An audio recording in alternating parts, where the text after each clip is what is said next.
नमस्कार दोस्तों, स्वागत है आपका हमारे YouTube चैनल पर। दोस्तों, अगर आपको हमारी कहानी पसंद आती है तो चैनल को सब्सक्राइब कीजिए और वीडियो को लाइक कीजिए। गांव सूरजपुर में सेठ धर्मदास नाम का एक व्यापारी रहता था। गांव के मुख्य हाट में उसकी बड़ी दुकान थी, जहां वो अनाज, मसाले और कपड़ों का व्यापार करता था। सेठ धर्मदास मेहनती होने के साथ साथ बहुत समझदार आदमी था। उसने अपनी मेहनत से अच्छी दौलत और इज्जत कमाई थी। उसके 2 बेटे थे, बड़ा बेटा हरिराम और छोटा बेटा मोहन। हरिराम तेज दिमाग वाला और व्यापार में निपुण था। वो पिता की दुकान संभालने में मदद करता था, लेकिन मोहन का स्वभाव अलग था। वो सीधा सादा और दयालु था। उसे जानवरों से बहुत लगाव था। धर्मदास के घर में एक पुराना बूढ़ा घोड़ा भी था, जिसका नाम बादल था। ये वही घोड़ा था जो 25 साल से सेठ धर्मदास के साथ था। बादल ने कई कठिन रास्ते पार किए थे। कभी पहाड़ों पर सामान ढोया था, कभी तूफानों में भी अपने मालिक को सुरक्षित घर पहुंचाया था। लेकिन अब समय बदल चुका था। बादल बूढ़ा हो गया था। उसकी चाल धीमी हो गई थी। अब वो ज्यादा बोझ भी नहीं उठा सकता था। एक रात सेठ धर्मदास अपने घर की छत पर लेटा आसमान के तारों को देख रहा था। हवा ठंडी थी, गांव शांत था, लेकिन उसके दिल में एक अजीब सी बेचैनी थी। उसे ऐसा महसूस हो रहा था जैसे उसका समय अब ज्यादा नहीं बचा। उसने तुरंत अपने दोनों बेटों को बुलवाया। कुछ ही देर में हरिराम और मोहन छत पर आ गए। धर्मदास ने उन्हें अपने पास बैठाया और धीमी आवाज में कहा, बेटों, मुझे लगता है मेरा समय अब करीब है। ये सुनकर दोनों बेटे घबरा गए। हरिराम बोला, पिताजी, ऐसी अशुभ बातें मत कीजिए, आप बिल्कुल ठीक हैं। लेकिन धर्मदास हल्का सा मुस्कुराया। हर इंसान को एक दिन जाना ही होता है, और मैं चाहता हूँ कि मेरे जाने के बाद तुम दोनों में कभी झगड़ा ना हो। मोहन की आंखें भर आईं। धर्मदास ने अपने तकिए के नीचे से एक कागज निकाला। मैंने अपनी सारी संपत्ति की सूची इसमें लिख दी है। दोनों बेटे ध्यान से सुनने लगे। धर्मदास बोला, हाट की दुकान हरिराम को मिलेगी? हरिराम ने सिर झुका दिया। घर मोहन के हिस्से में जाएगा। मोहन ने भी चुपचाप हामी भर दी। और जो नदी किनारे वाली जमीन है, उसे बेचकर तुम दोनों पैसे बराबर बांट लेना। दोनों भाइयों ने सहमति में सिर हिलाया। फिर धर्मदास थोड़ी देर चुप रहा और फिर उसने कहा, लेकिन एक चीज है जिसका फैसला मैं नहीं करूंगा। दोनों बेटे हैरान हो गए। कौन सी चीज पिताजी? धर्मदास ने धीरे से कहा, बादल, मेरा घोड़ा। दोनों भाइयों ने एक दूसरे की तरफ देखा। हरिराम बोला, उस बूढ़े घोड़े की क्या जरूरत है पिताजी? वो तो अब किसी काम का भी नहीं। धर्मदास ने उसकी तरफ गंभीर नजरों से देखा। यही तो तुम्हारी परीक्षा है। मोहन चुपचाप सुन रहा था। धर्मदास बोला, जिस दिन तुम दोनों बिना लालच और बिना झगड़े के तय कर लोगे कि बादल किसके पास रहेगा, उसी दिन मेरी आत्मा को सुकून मिलेगा। दोनों भाई थोड़ा उलझ गए, लेकिन उन्होंने पिता की बात मान ली। कुछ दिनों बाद सेठ धर्मदास इस दुनिया से विदा हो गया। पूरा गांव उसके अंतिम संस्कार में शामिल हुआ। कुछ दिन तक सब शांत रहा, लेकिन जब संपत्ति बांटने का समय आया, तब असली समस्या सामने आई। दुकान, घर, जमीन, सब कुछ आसानी से बंट गया। लेकिन जैसे ही बादल घोड़े की बात आई, दोनों भाई चुप हो गए। हरिराम बोला, मोहन, तुम इसे रख लो। मोहन तुरंत बोला, नहीं भैया, आप बड़े हैं, ये आपके पास रहना चाहिए। हरिराम झुंझलाकर बोला, अरे ये बूढ़ा घोड़ा है, ये अब बोझ बन चुका है। मोहन ने भी गुस्से में कहा, तो फिर आप ही रख लीजिए। कुछ ही देर में बहस शुरू हो गई। धीरे धीरे बहस झगड़े में बदल गई। गांव के लोग इकट्ठा होने लगे। किसी ने कहा, कैसी अजीब बात है, दोनों भाई उस चीज पर लड़ रहे हैं जिसे कोई रखना ही नहीं चाहता। आखिरकार गांव वालों ने सलाह दी, इसका फैसला गांव की पंचायत करेगी। अगले दिन दोनों भाई घोड़े को लेकर गांव के बरगद के पेड़ के नीचे लगी पंचायत में पहुंच गए। वहां गांव के मुखिया रामस्वरूप और 5 पंच बैठे हुए थे। मुखिया ने दोनों भाइयों को देखा और मुस्कुराकर कहा, तो बताओ बेटों, क्या समस्या है? हरिराम बोला, मुखिया जी, ये घोड़ा मेरे छोटे भाई का होना चाहिए। मोहन तुरंत बोला, नहीं मुखिया जी, ये बड़े भाई का होना चाहिए। पंचायत के लोग हैरान रह गए। मुखिया हंस पड़े। ये पहली बार देखा है, लोग घोड़े के लिए नहीं बल्कि घोड़े से बचने के लिए लड़ रहे हैं। फिर मुखिया कुछ देर सोचने लगा और फिर उसने कहा, ठीक है, मैं इसका एक अनोखा फैसला करता हूँ। दोनों भाई उत्सुक हो गए।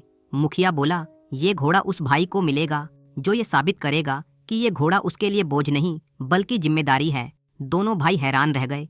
पंचायत खत्म हो गई, लेकिन उन्हें एक हफ्ते बाद फिर पंचायत में आकर जवाब देना था।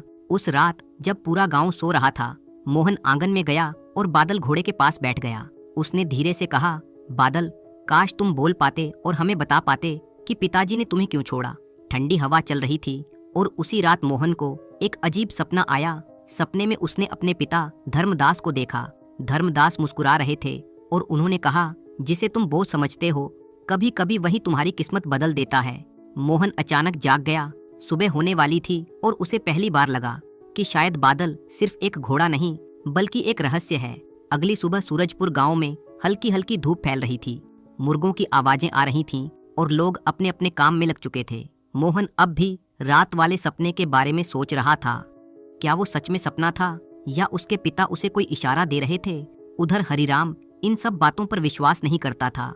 उसके लिए सबसे बड़ा सवाल सिर्फ एक था, इस बूढ़े घोड़े का क्या किया जाए। नाश्ता करते हुए हरिराम बोला, मोहन एक काम करते हैं, आज इसे हाट के बाजार में ले चलते हैं। अगर कोई इसे खरीद ले तो पैसे आधे आधे बांट लेंगे, पंचायत का झंझट भी खत्म। मोहन कुछ देर चुप रहा, फिर बोला, ठीक है भैया, कोशिश कर लेते हैं। थोड़ी देर बाद दोनों भाई घोड़े को लेकर गांव के बड़े हाट बाजार की तरफ चल पड़े। हाट में आज खूब भीड़ थी। चारों तरफ आवाजें गूंज रही थीं, ताजा मसाले ले लो, नया कपड़ा आया है, बैल और घोड़े खरीद लो। जानवरों की खरीद फरोख्त के लिए बाजार का एक अलग हिस्सा था। दोनों भाई बादल को लेकर वहीं खड़े हो गए। कुछ ही देर में एक आदमी पास आया। उसने घोड़े को ऊपर से नीचे तक देखा, फिर उसके दांत देखने लगा और तुरंत हंस पड़ा। अरे भाई, ये घोड़ा बेच रहे हो या इसका अंतिम संस्कार कराने लाए हो? आसपास खड़े लोग भी हंसने लगे। मोहन को बहुत बुरा लगा, लेकिन हरिराम चुप रहा।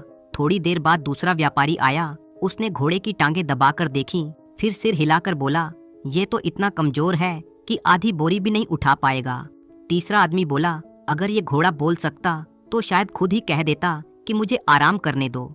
ये सुनकर भीड़ फिर हंसने लगी। पूरा दिन गुजर गया, लेकिन किसी ने भी घोड़े को खरीदने में दिलचस्पी नहीं दिखाई। मोहन उदास हो गया।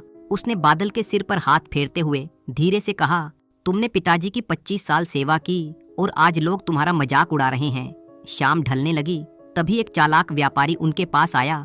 वो जानवरों की खाल का सौदागर था। उसने घोड़े को ध्यान से देखा और बोला, मैं इस घोड़े के 2 चांदी के सिक्के दूंगा। हरिराम तुरंत बोला, सिर्फ 2 सिक्के? व्यापारी हंस पड़ा, भाई, जिंदा घोड़े के लिए नहीं, मरने के बाद इसकी खाल के लिए दे रहा हूँ। ये सुनते ही मोहन का दिल बैठ गया। उसने तुरंत कहा, नहीं, हम इसे नहीं बेचेंगे। हरिराम चौंक गया, क्यों? 2 सिक्के मिल रहे हैं। मोहन की आंखों में आंसू आ गए। भैया, ये घोड़ा हमारे पिताजी के साथ 25 साल रहा। उन्होंने इसे अपने बेटे की तरह पाला था और हम इसे सिर्फ 2 सिक्कों के लिए मरने भेज दें? हरिराम गुस्से में आ गया, तो तुम ही रखो इसे। दोनों भाइयों में फिर बहस होने लगी। बाजार में लोग इकट्ठा हो गए। किसी ने कहा, देखो, फिर वही दोनों भाई। दूसरा बोला, इनका झगड़ा अभी खत्म नहीं हुआ। शर्मिंदगी से दोनों भाई चुप हो गए। आखिरकार वे घोड़े को लेकर वापस घर लौट आए। उस रात मोहन फिर आंगन में बैठा था। चांदनी फैल रही थी। बादल घोड़ा चुपचाप खड़ा था। मोहन ने धीरे से कहा, अगर तुम सच में बोझ नहीं हो तो हमें रास्ता दिखाओ। ठंडी हवा चल रही थी। तभी बादल ने धीरे धीरे अपना सिर उठाया और आंगन के कोने की तरफ देखने लगा। मोहन ने उधर देखा। वहां से गांव के बाहर जाने वाला रास्ता दिख रहा था, जहां दूर खेतों के पास एक पुराना कुआं और रहट था। मोहन को अचानक कुछ याद आया। कुछ दिन पहले उसने सुना था कि उस कुएं पर पानी खींचने वाला घोड़ा मर गया है और खेतों के पौधे सूखने लगे हैं। मोहन के दिमाग में एक विचार आया। वो तुरंत हरिराम के पास भागा। भैया, मुझे लगता है बादल अभी भी काम कर सकता है। हरिराम हंस पड़ा।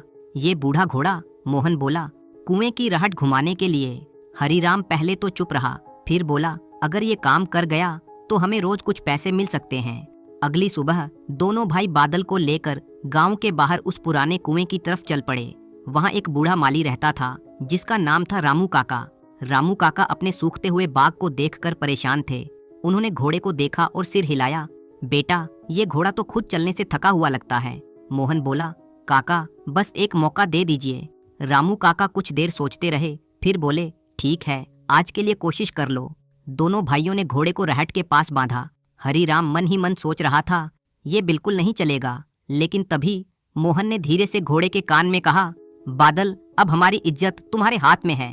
कुछ पल के लिए सब शांत हो गया। फिर अचानक बादल ने धीरे धीरे चलना शुरू किया। रहट घूमने लगी।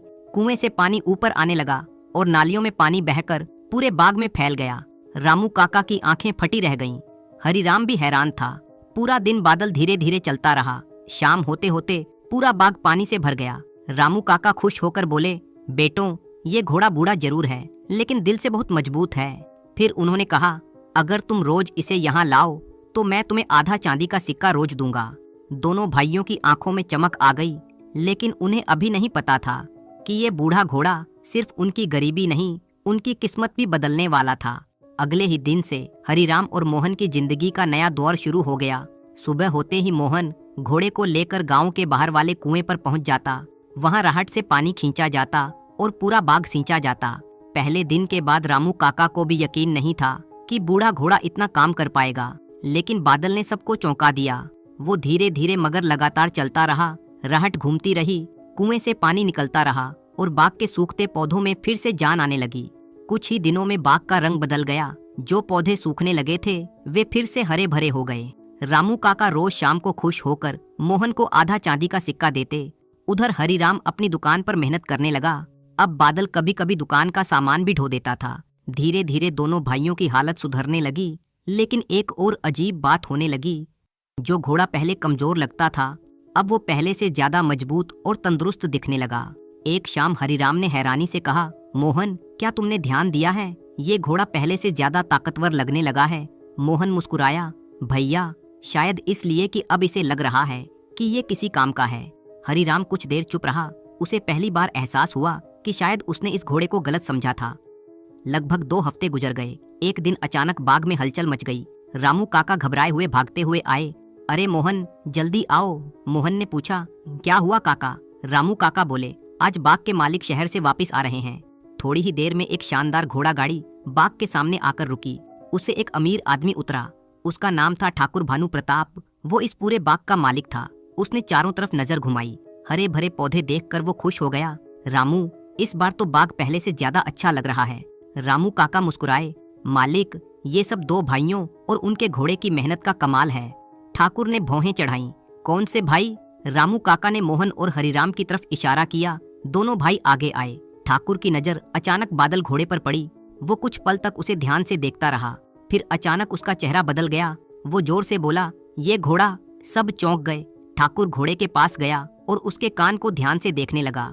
फिर उसने गुस्से में कहा, ये घोड़ा तो मेरे पिता का है। मोहन और हरिराम हैरान रह गए। हरिराम बोला, क्या मतलब? ठाकुर ने घोड़े के कान पर बने एक छोटे निशान की तरफ इशारा किया। देखो, ये निशान। मेरे पिता के घोड़े के कान पर भी यही निशान था। मोहन ने ध्यान से देखा। वाकई कान के पास एक छोटा सा निशान था। ठाकुर गुस्से में बोला, करीब 20 साल पहले मेरे पिता का एक घोड़ा चोरी हो गया था। ये वही घोड़ा है। ये सुनकर हरिराम का खून खोल गया। वो बोला, जुबान संभाल कर बात कीजिए। हमारे पिताजी कभी चोरी नहीं कर सकते। ठाकुर ने तिरस्कार से कहा, तो फिर ये घोड़ा तुम्हारे पास आया कैसे? अब मोहन भी परेशान हो गया। सच तो ये था कि उसे भी नहीं पता था कि उसके पिता के पास ये घोड़ा कहाँ से आया था। रामू काका ने बीच में आकर कहा, ठाकुर साहब, झगड़ा करने से बेहतर है कि इस मामले का फैसला पंचायत में हो। ठाकुर ने तुरंत कहा, ठीक है, पंचायत ही फैसला करेगी। अगले दिन पूरे गांव में खबर फैल गई। बादल घोड़े का मामला पंचायत में जाएगा। बरगद के पेड़ के नीचे पंचायत बैठी। मुखिया रामस्वरूप और 5 पंच वहां मौजूद थे। गांव के बहुत सारे लोग भी देखने आ गए। मुखिया ने शांत आवाज में कहा, पहले ठाकुर भानु प्रताप अपनी बात बताएं। ठाकुर आगे आया, मुखिया जी, ये घोड़ा मेरे पिता का है। इसके कान पर वही निशान है जो हमारे घोड़े पर था। फिर मुखिया ने हरिराम और मोहन की तरफ देखा। तुम लोग क्या कहना चाहते हो? मोहन बोला, मुखिया जी, ये घोड़ा हमारे पिता के पास 25 साल से था। पूरा गांव इसका गवाह है। मुखिया गहरी सोच में पड़ गया। फिर उसने कहा, ये मामला आसान नहीं है। सब लोग उत्सुकता से उसकी तरफ देखने लगे। कुछ देर बाद मुखिया बोला, मैं इस घोड़े की 3 दिन की परीक्षा लूंगा। सब लोग हैरान हो गए। मुखिया ने कहा, 3 दिन तक ये घोड़ा ठाकुर भानु प्रताप के अस्तबल में रहेगा। अगर ये वहां खुश रहा और खाना खाता रहा तो ये ठाकुर का होगा। मोहन का दिल बैठ गया। मुखिया ने आगे कहा, लेकिन अगर ये वहां खाना छोड़ दे और कमजोर पड़ जाए? वो थोड़ा रुका, फिर बोला, तो इसका मतलब होगा कि इसका असली घर यही है। पंचायत खत्म हो गई। ठाकुर घोड़े को अपने साथ ले गया। मोहन की आंखें भर आईं। उसे ऐसा लग रहा था जैसे उसका कोई अपना उससे दूर जा रहा हो। उस रात मोहन सो नहीं पाया और देर रात उसे फिर वही सपना आया। उसने देखा उसके पिता धर्मदास मुस्कुरा रहे हैं और कह रहे हैं, वफादारी की पहचान सोने से नहीं, दिल से होती है। मोहन अचानक उठ बैठा, लेकिन उसे अभी नहीं पता था कि आने वाले 3 दिन उनकी जिंदगी का सबसे बड़ा फैसला करने वाले थे। पंचायत के फैसले के बाद ठाकुर भानु प्रताप बादल घोड़े को अपने बड़े और शानदार अस्तबल में ले गया। वहाँ हर तरफ अच्छी घास, साफ पानी और बाकी तंदुरुस्त घोड़े बंधे हुए थे। ठाकुर को पूरा भरोसा था कि 3 दिन में ये बूढ़ा घोड़ा आराम और अच्छा चारा पाकर उसके साथ ही रहने लगेगा। उसने अपने नौकरों से कहा कि घोड़े के सामने सबसे अच्छी हरी घास और गुड़ मिला हुआ चारा रखा जाए। लेकिन अजीब बात ये हुई कि बादल ने चारे की तरफ देखा तक नहीं। वो बस चुपचाप खड़ा रहा, जैसे किसी का इंतजार कर रहा हो। नौकरों ने सोचा शायद वो थका हुआ है, इसलिए पहले दिन उसने खाना नहीं खाया। दूसरे दिन सुबह ठाकुर खुद अस्तबल में आया। उसने देखा कि चारा वैसे ही पड़ा है। घोड़े ने रात भर कुछ नहीं खाया था। ठाकुर को थोड़ा गुस्सा भी आया और हैरानी भी हुई। उसने अपने हाथ से घोड़े को चारा खिलाने की कोशिश की, लेकिन बादल ने मुंह फेर लिया। वो बस दूर कहीं देखने लगता, जैसे उसे अपने पुराने घर और अपने मालिकों की याद आ रही हो। उधर गांव में मोहन बहुत बेचैन था। उसे ऐसा लग रहा था जैसे उसका कोई अपना उससे दूर हो गया हो। हरिराम उसे समझाता रहा कि पंचायत का फैसला मानना ही होगा, लेकिन मोहन का दिल बार बार उसी घोड़े के पास जा रहा था जिसने उनके कठिन समय में उनका साथ दिया था। तीसरे दिन की सुबह तक हालत और खराब हो गई। बादल बहुत कमजोर लगने लगा था। उसने 3 दिन से ठीक से कुछ भी नहीं खाया था। ठाकुर अब घबरा गया। उसे डर लगने लगा कि अगर घोड़ा ऐसे ही रहा तो कहीं मर ही न जाए और पंचायत में उस पर इल्जाम आ जाए। उसने तुरंत अपने आदमी को भेजकर कहा कि घोड़े को पंचायत के सामने ले जाया जाए। उसी दिन दोपहर को बरगद के पेड़ के नीचे फिर से पंचायत बैठी। गांव के बहुत से लोग इकट्ठा हो गए थे, क्योंकि सबको इस फैसले का इंतजार था। जब बादल को वहां लाया गया तो मोहन उसे देखते ही दौड़कर उसके पास पहुंचा। घोड़ा बहुत कमजोर दिख रहा था। मोहन ने उसके गले को सहलाया और उसकी आंखों में देखा। जैसे ही मोहन ने अपने थैले से सूखी घास निकालकर उसके सामने रखी, घोड़े ने तुरंत उसे खाना शुरू कर दिया। ये देखकर वहां मौजूद सब लोग हैरान रह गए। ठाकुर भी चुप हो गया। मुखिया रामस्वरूप ने ये दृश्य ध्यान से देखा और मुस्कुराए। उन्होंने कहा कि घोड़े ने खुद ही अपना फैसला सुना दिया है। अगर ये ठाकुर का होता तो वहाँ आराम से खाता, लेकिन उसने 3 दिन तक खाना छोड़ दिया और अपने असली मालिक के हाथ से ही खाना खाया। इसका मतलब साफ है कि इस घोड़े का घर और अपनापन इन्हीं 2 भाइयों के साथ है। ये सुनकर पंचायत में बैठे लोग सहमति में सिर हिलाने लगे। ठाकुर भानु प्रताप भी अब शांत हो गया था। उसे समझ आ गया था कि ये सिर्फ एक जानवर का मामला नहीं, बल्कि वफादारी और अपनापन का मामला है। उसने मोहन और हरिराम की तरफ देखकर कहा कि शायद घोड़ा कभी उसके पिता का रहा हो, लेकिन अब इतने सालों से ये उनके परिवार का हिस्सा बन चुका है। और जो जानवर अपने मालिकों के लिए 3 दिन तक खाना छोड़ सकता है, उसे पैसों के बदले नहीं छीना जा सकता। पंचायत ने भी यही फैसला सुनाया कि बादल घोड़ा हरिराम और मोहन के पास ही रहेगा। मोहन की आंखों में खुशी के आंसू आ गए। उसने बादल के माथे को प्यार से थपथपाया। उस पल उसे लगा जैसे घोड़ा कुछ समझ रहा हो, जैसे वो कह रहा हो कि वफादारी और सच्चा साथ कभी बेकार नहीं जाता। लेकिन कहानी अभी खत्म नहीं हुई थी, क्योंकि इसी घटना के बाद दोनों भाइयों की जिंदगी में एक नया बदलाव आने वाला था और जल्द ही उन्हें समझ आने वाला था कि उनके पिता ने ये घोड़ा क्यों छोड़ा था। पंचायत का फैसला सुनते ही बरगद के पेड़ के नीचे बैठे सभी लोग एक दूसरे की तरफ देखने लगे। सबके चेहरे पर एक ही भाव था, हैरानी और सम्मान। एक बूढ़े और कमजोर घोड़े ने जैसे इंसानों को वफादारी का असली मतलब समझा दिया था। मोहन धीरे धीरे बादल के पास खड़ा था और उसके माथे को सहला रहा था। उसकी आंखों में आंसू थे, लेकिन ये दुख के नहीं बल्कि सुकून के आंसू थे। हरिराम भी चुप खड़ा सब कुछ देख रहा था। उसे पहली बार एहसास हुआ कि जिस घोड़े को वो बेकार समझ रहा था, वही उनकी इज्जत और किस्मत बचाने वाला निकला। ठाकुर भानु प्रताप कुछ देर तक चुप रहे। फिर उन्होंने आगे बढ़कर कहा, मैंने 3 दिन में एक बात समझ ली है। जानवर को सिर्फ अच्छे चारे या बड़े अस्तबल से नहीं खरीदा जा सकता। वो वहीं रहता है जहां उसे अपनापन मिलता है। ये कहकर उन्होंने मोहन और हरिराम से माफी मांगी कि उन्होंने गुस्से में उनके पिता पर शक किया। पंचायत में बैठे लोग भी इस बात से खुश हुए कि मामला बिना दुश्मनी के खत्म हो गया। लेकिन ठाकुर ने फिर एक और बात कही जिसने सबको चौंका दिया। उन्होंने कहा, मैं एक प्रस्ताव रखना चाहता हूँ। अगर तुम लोग मानो तो ये घोड़ा हफ्ते में 2 दिन मेरे बाग में काम करेगा। बदले में मैं तुम्हें पहले से 2 गुना मेहनताना दूंगा और इसके खाने पीने का खर्चा भी मैं ही उठाऊंगा। हरिराम और मोहन ने एक दूसरे की तरफ देखा। उन्हें ये प्रस्ताव अच्छा लगा। मुखिया रामस्वरूप ने भी मुस्कुराकर कहा कि ये दोनों पक्षों के लिए अच्छा फैसला है। इस तरह झगड़ा खत्म हो गया और सब लोग अपने अपने घर लौट गए। उस रात मोहन आंगन में बैठा बादल को चारा खिला रहा था। उसने धीरे से कहा, तुमने 3 दिन तक खाना क्यों नहीं खाया? घोड़ा चुप था, लेकिन उसकी आंखों में वही शांत चमक थी। मोहन को लगा जैसे वो समझ रहा है। हरिराम भी पास आकर बैठ गया। उसने धीमी आवाज में कहा, मोहन, तुम सही थे। पिताजी ने ये घोड़ा यूं ही नहीं छोड़ा था, ये हमारी परीक्षा थी। मोहन मुस्कुराया और बोला, हाँ भैया, शायद पिताजी चाहते थे कि हम जिम्मेदारी और वफादारी का मतलब समझें। अगले कुछ हफ्तों में दोनों भाइयों की जिंदगी बदलने लगी। हफ्ते में 2 दिन मोहन बादल को लेकर ठाकुर के बाग में जाता, जहां वो रहट घुमाकर पानी निकालता और अच्छा मेहनताना मिलता। बाकी दिनों में घोड़ा हरिराम की दुकान के लिए सामान ढोने में मदद करता। धीरे धीरे हरिराम का व्यापार भी बढ़ने लगा, क्योंकि अब उसे माल लाने ले जाने में आसानी हो गई थी।